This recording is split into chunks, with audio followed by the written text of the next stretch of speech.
अभी आप सुन रहे हैं राजेंद्र बिहारी की प्रस्तुति। मोबाइल दादा हो भैया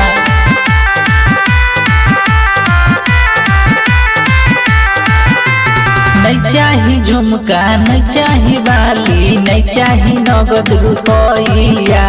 नहीं चाही झुमका नहीं चाही बाली नहीं चाही नगद रुपया आ भौजी के सोरी निपाई में मोबाइल दादा हो भैया आ भौजी के सोरी निपाई में मोबाइल दादा हो भैया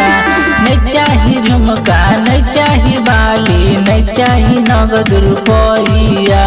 नहीं चाही झुमका नहीं चाही बाली नहीं चाही नगद रुपया आ भौजी के सोरी निपाई में मोबाइल दादा हो भैया भौजी के सोरी निपाई में मोबाइल दादा हो भैया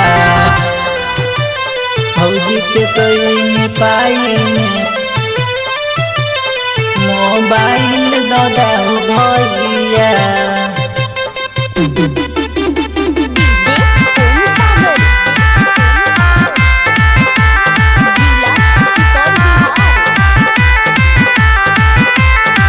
हंसी खुशी रहता भैया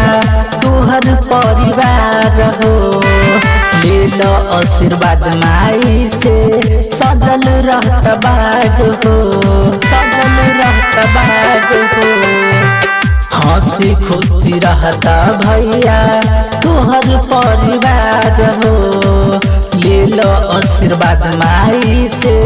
सजल रहता बाग हो सबसे एकरा बचा के रखी हो लगे न केहू के नजरिया सबसे एकरा बचा के रखी हो लगे न केहू के नजरिया आ भौजी के सोरी निपाई में मोबाइल दादा हो भैया भौजी के सोरी निपाई में मोबाइल दादा हो भैया भौजी के सोरी निपाई में मोबाइल दादा हो भैया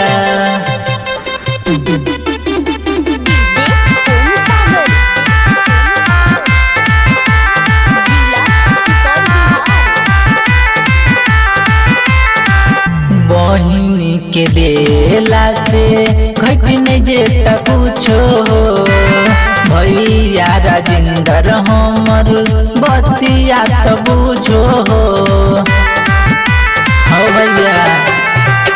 बहिनी के देला से घट नहीं जेता कुछो हो भैया राजेंद्र हमर बतिया तो बुझो हो संजय अजित कहै छे देखो खुशी के अइले समैया